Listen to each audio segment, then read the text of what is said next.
महासम्मेलन सह बहुजन संवाद में शिरकत कर रहे समाज के समावेशी स्वरूप को यहाँ रखने वाले मेरे बुजुर्ग अभिभावकों, माताओं, बहनों, नौजवान दोस्तों, यहाँ मौजूद बिहार विधानसभा के साबिक स्पीकर उदय नारायण चौधरी जी, राज्यसभा के बहुत ही दानिश्वर सांसद रहे और सामाजिक परिवर्तन के लिए अनवरत काम करने वाले हमारे अभिभावक अली अनवर साहब, बिहार सरकार के पूर्व मंत्री सुरेश पासवान जी, हमारी पार्टी के विधायक सतीश दास जी, आपदा प्रबंधन प्रकोष्ठ के बिहार के अध्यक्ष पीके चौधरी जी, भागलपुर विश्वविद्यालय के दिनों से जिनको हमने हमेशा जद्दोजहद करते देखा, बड़े भाई रिंकू जी, मेरे अभिन्न मित्र और पूरे देश की राजनीति व सामाजिक आंदोलनों में बहुचर्चित भाई लक्ष्मण यादव जी, जो आज के मेहमाने खुशी भी हैं,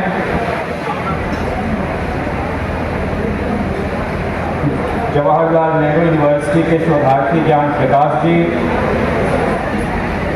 प्रखर पत्रकार अनिल जी, विनीत जी और यहाँ मौजूद सभी प्रतिबद्ध साथियों, कहाँ से इब्तिदा की जाए, बड़ी मुश्किल है दरवेशो, कहानी उम्र भर की है और जलसा शाम भर का है। और हम सब लोग लक्ष्मण जी को सुनना चाहते हैं। वो हमारे अतिथि भी हैं, हमारे सूबे आए हैं। लेकिन एक बात कहूं कि न लक्ष्मण जी अब प्रोफेसर रहे, न मैं अब छात्र रहा। हसरत जरूर है कि ये दुनिया जो एक मदरसा है और हम सब लोग जो तालिबे इल्म है, तो जीवन भर विद्यार्थी बना रहा। और ये जो 40 वर्षा छात्र नेताओं का एक दौर हर पार्टी में हम चाहते हैं वो खत्म हो। हमारी तो पढ़ाई लिखाई अब लगभग औपचारिक रूप से मुकम्मल हुई। अब मैं कोई छात्र नेता नहीं हूँ। नए साथियों को अब वो काम करना है। और दिल्ली विश्वविद्यालय में भी बहुत थोड़ा वक्त हमने गुजारा, फिर मैं जवाहरलाल नेहरू यूनिवर्सिटी में आ गया। वहाँ कई यूनिवर्सिटी, अम्बेडकर यूनिवर्सिटी है, IIT यूनिवर्सिटी है, जामिया मिलिया इस्लामिया है। तो तेरा ख्याल है, तेरा जमाल है, तू है। तेरा ख्याल है, तेरा जमाल है, तू है। मुझे ये ताबिशो दानिश कहाँ के मैं क्या हूँ। तो आज तक हम परिचय ही ढूंढ रहे हैं अपना। और बहुजन समाज या जिसको हम सबॉल्टर्न कहते हैं, उसके जीवन में चमत्कार नहीं हुआ करता। वो तदबीर से अपनी तकदीर करते हैं। और आज का जो ये मानस मंथन है, वो बहरहाल इसी कोशिश का नतीजा है कि हमारा समाज कहीं जाता हुआ दिखाई पड़े। इसकी चेतना जो सुषुप्तावस्था में है, उसको झकझोरा जाए और मंडल कमीशन को लागू करने के लिए जो एक आंदोलन हुआ, उसको एक महत्वपूर्ण पड़ाव मानते हुए उसके आगे की यात्रा कैसे हो, इस बारे में थोड़ा विचार किया जाता है। ये लोग एक बहुत जीनियस राइटर हुई। उन्होंने कहा कि मंडल आंदोलन के बाद इस देश में कोई बड़ा आंदोलन खड़ा नहीं हुआ। और ये सच है। आज़ादी की लड़ाई के समय जो कांग्रेस सोशलिस्ट पार्टी बनी और कुछ दीवाने किस्म के लोगों ने उसका नेतृत्व किया और बाद में सोशलिस्ट पार्टी और फिर इतनी टूट फूट, प्रजा सोशलिस्ट पार्टी, संयुक्त सोशलिस्ट पार्टी, जनता पार्टी, डीकेडी, लोकदल, कौच, जनता दल, राष्ट्रीय जनता दल, इंडियन नेशनल लोक दल, राष्ट्रीय लोक दल, बीजू जनता दल सेकुलर, जनता दल यूनाइटेड, लोक जनशक्ति पार्टी, और पार्टियां बनती बिगड़ती रही। लेकिन ये पार्टियां भी तभी तक मर्यादा में चलती हैं जब तक इस पर कोई सामाजिक अंकुश आंदोलन का लगा हुआ रहता है। और कोई भी साझा सरकार अगर जनता के प्रति प्रतिबद्ध है, समाज में बदलाव के प्रति प्रतिबद्ध है, तो कुर्बानी की कीमत पर भी बड़े और कड़े फैसले लेती है, और इसको विश्वनाथ प्रताप सिंह जी ने करके दिखाया। 11 महीने की सरकार। लेकिन जैसा कि भाई रिंकू जी ने कहा कि आरक्षण को हम अंतिम मंजिल न समझें। सुनते आए हैं कि आरक्षण गरीबी उन्मूलन कार्यक्रम नहीं है। मैं इससे भी आगे जाकर कहता हूं कि आर्थिक सशक्तिकरण कार्यक्रम भी नहीं है। और न्याय की अवधारणा कुछ इस तरह से भारतीय समाज में है कि तुम ही अन्याय करोगे, तुम ही न्याय करोगे। ये मुमकिन कैसे हो सकता है? लेकिन जिनके हाथ में ये सारी चीजें तय करने की ताकत है, उनसे आप और हम कैसे लड़ेंगे? हम लोग अपने अतीत की तरफ मुड़ते हैं,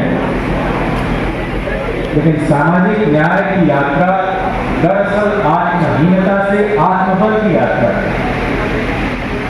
सामाजिक न्याय का प्रश्न मनुष्यता का प्रश्न है, बंधुता का प्रश्न है, और इन सबसे बढ़कर व्यक्ति की गरिमा का प्रश्न है कि हमको इंसान समझा जाए।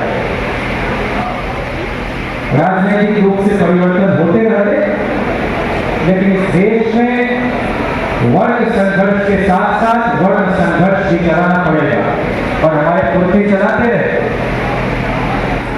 जब से ये धारा थोड़ी अवरुद्ध हुई, तब से हम देख रहे हैं कभी रोहिणी कमीशन आ जाता है बिना किसी मांग के, बिना किसी वैज्ञानिक तरीके से आंकड़े जुटाए हुए उपवर्गीकरण की सिफारिश करने वाले लोग। लेकिन इसी देश में जिस वक्त मंडल लगा, तो जगन्नाथ मिश्र का एक बयान आया कि जिस तरह से देश की आज़ादी के पूर्व मुस्लिम लीग और जिन्ना ने सांप्रदायिकता फैलाया, उसी तरह से वीपी सिंह ने जातिवाद फैलाया, दोनों समाज के लिए जानलेवा। अब ये आपके मन में जहर की तरह घुसाया जाता है और हम लोग उस नैरेटिव में उलझते हैं। अभी सतीश दास जी को हम सुन रहे, सतीश भाई जैसे नौजवान जिन पर कोई दाग नहीं, वो लोग विधानसभा जब पहुंचते हैं तो हम समझते हैं कि लेजिस्लेटर का काम कानून बनाना होगा। दुर्भाग्य से इस देश में लीडर्स कम डीलर्स ज्यादा हो गए हैं, लेजिस्लेटर्स कम कॉन्ट्रैक्टर्स और बिल्डर्स ज्यादा हो गए हैं, और उससे भी ज्यादा दुर्भाग्यजनक स्थिति ये है कि कॉन्ट्रैक्टर बिल्डर एमपी एमएलए बनना चाहते और एमपी एमएलए कॉन्ट्रैक्टर बिल्डर बनना चाहते। सब रियल एस्टेट के धंधे में लगा हुआ है। तो इनसे हम तो कहीं पहुंचते हुए नहीं दिखाई पड़ते, और हमको सिर्फ जो इस दुनिया से चले गए उनका ही महिमा मंडन करने की बीमारी से भी मुक्त हो जाना चाहिए। ये संविधान जो है वो मुर्दों का संविधान नहीं है, ये मुर्दा दस्तावेज नहीं है, ये जिंदा संविधान है भारत का। उसमें जिंदा लोगों की इबादत करने की वकालत है। और हम जब याद करते हैं तो 1978 में जो 26% आरक्षण यहाँ पर कर्पूरी ठाकुर जी ने, 15% आरक्षण उत्तर प्रदेश में राम नरेश यादव जी ने दिया। अब बताइए 78 से 90 कितना वक्त गुजर गया? वो 12 साल तक ये आरक्षण नहीं बढ़ा, और बढ़ा कब?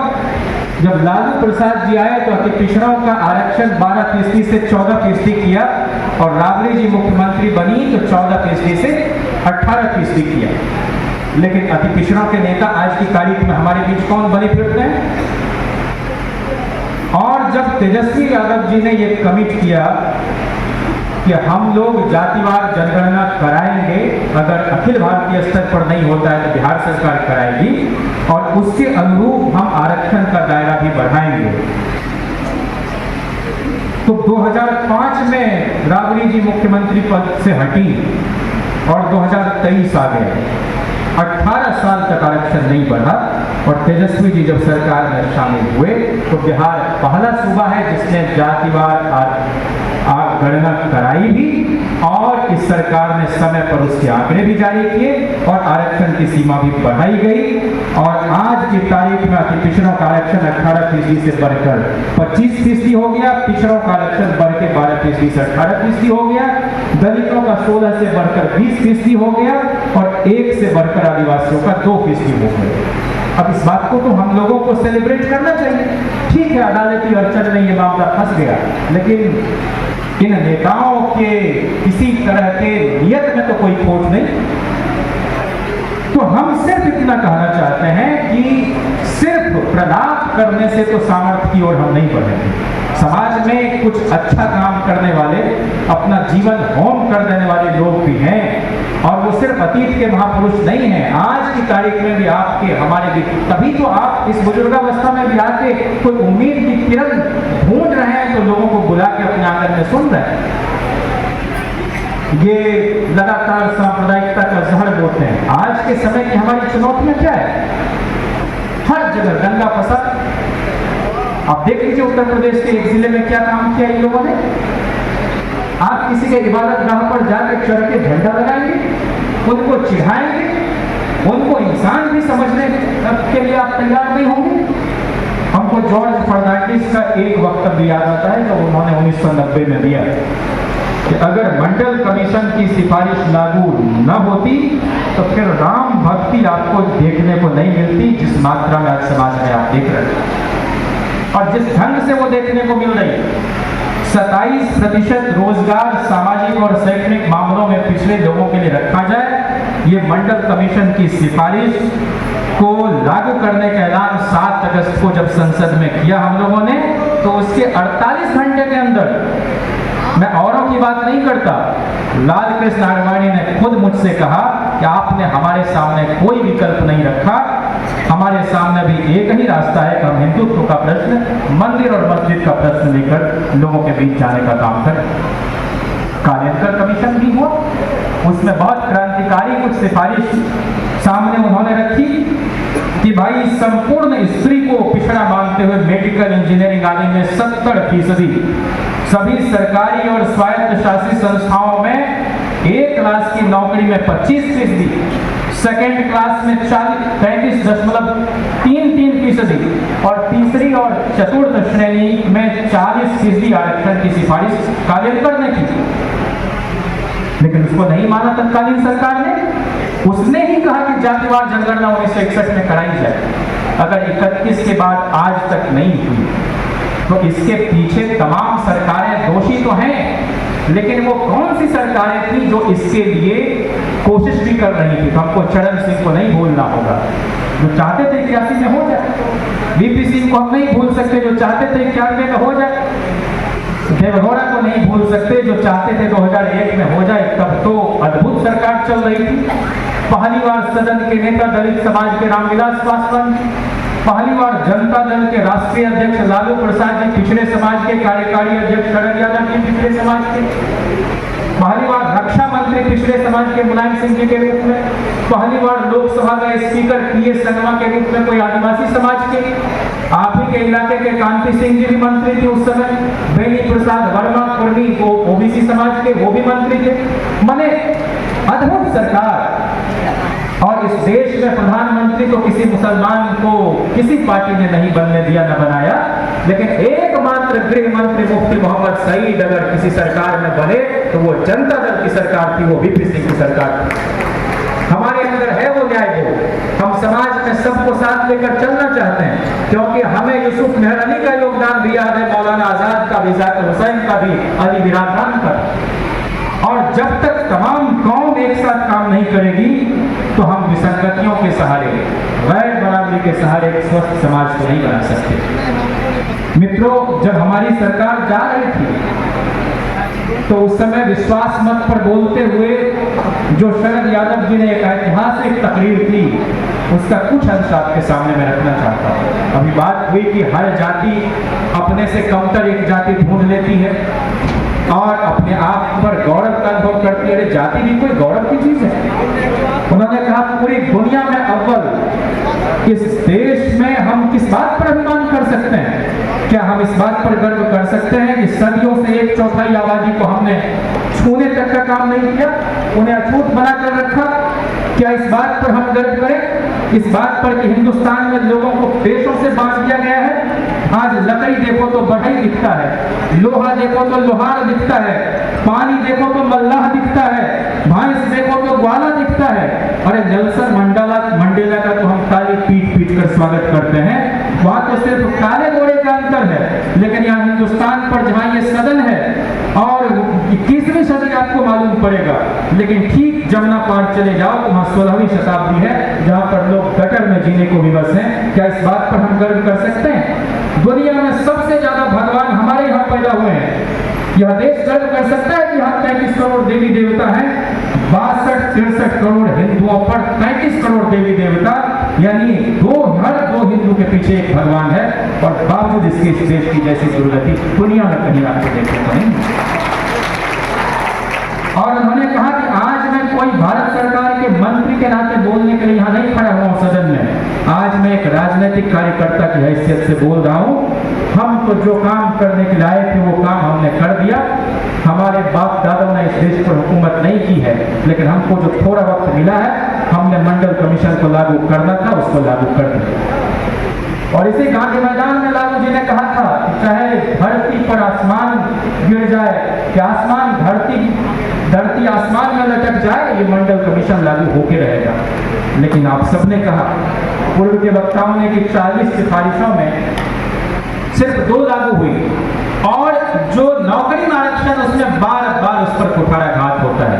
उसके पीछे के भी वजूहात ये हैं कि अगर उच्च शैक्षणिक संस्थानों में जो यूपीए 2 में लागू हुआ, जिसमें राष्ट्रीय जनता दल दूसरा सबसे बड़ा दल था, अर्जुन सिंह जी शिक्षा मंत्री थे, अगर ये काम 1990 में हो गया होता कि यूनिवर्सिटीज में इन वर्ग के लोगों को रिजर्वेशन मिलता, एडमिशन मिलता, तो रिजर्वेशन पर जो सबसे ज्यादा अटैक होता है ये इसी समय बंद हो गया होता। आज इतनी बड़ी तादाद में विश्वविद्यालयों में लोग पहुंच रहे हैं तो उसके बारे में बात कर रहे हैं।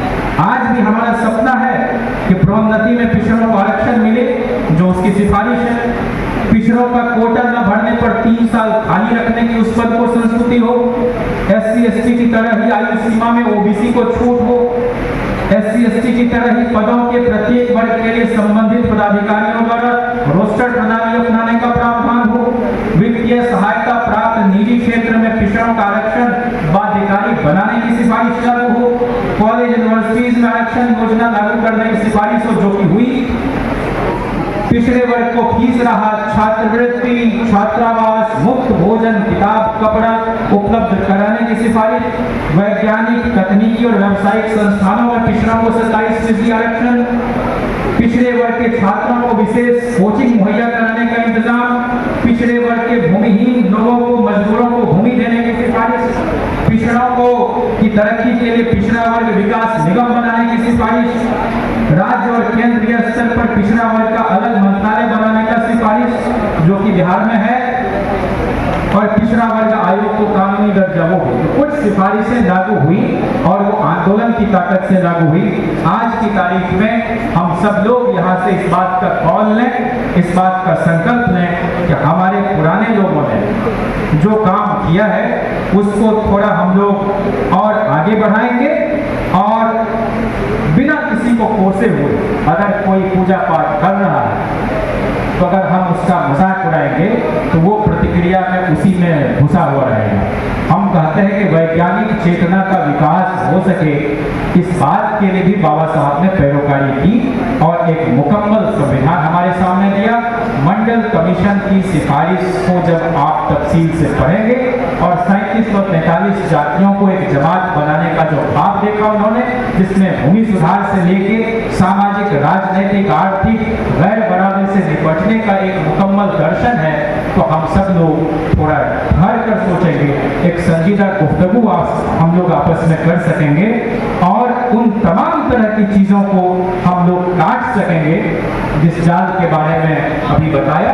और वीपी सिंह जी कहते थे कि हमारे नौजवानों को BA में करने के पीछे भागने के बजाय समाज का दुख दर्द समझने की सलाहियत विकसित करनी चाहिए। हमें खुशी है कि आज इतनी बड़ी तादाद में हम सब लोग यहाँ इकट्ठे हुए हैं और उन पुराने कुछ पन्नों को उलट रहे हैं। यहीं से कोई मेरा ख्याल है कि रास्ता निकलेगा। कई मकाम आएंगे जो हमको आजमाएंगे, तो हमको बुरा नहीं मानना है और लगातार चलते रहना है, तभी शायद हम अपनी राजनीति के साथ भी न्याय कर पाएंगे। और जिस लड़ाई का आगाज पिछले कुछ एक दशक से हम लोग ने किया है, हमारे पहले के लोगों ने किया है, वह भी एक अंजाम तक पहुंच सकेगी। एक बात कहकर मैं समाप्त करूं। उमैर नज़मी एक नौजवान शायर हैं, उन्होंने कहा कि हमें थोड़ा जुनून भी दरकार है, हमें थोड़ा जुनून दरकार है, थोड़ा सुकून भी हमारी नस्ल में एक जीनियाती मसला है। तो इस मसले के साथ शायद हम आगे बढ़ें और आप औरंगाबाद के सभी साथियों का मैं बहुत बहुत ममनून हूँ, बहुत शुक्रगुजार हूँ कि आपने हमें अपने यहाँ बुलाया। इसी उम्मीद और यकीन के साथ कि हमारे जो भी लड़ाके थे, चाहे वो अम्बेडकर हों, फूले हों, पेरियार हों, साहिब जी महाराज हों, बाबू जगदेव हों, कर्पूरी हों, लालू प्रसाद जी हों, मरहूम मुलायम सिंह यादव जी हों, चाहे शरद यादव जी हों, इन सब ने अपने अपने हिस्से का पहाड़ तोड़ा। थोड़ा पहाड़ हम भी अपने हिस्से का तोड़े और आने वाली नस्लों के लिए जो दुश्वारियाँ हैं उनको थोड़ा हमवार कर सकें। इसी उम्मीद के साथ आपका एक बार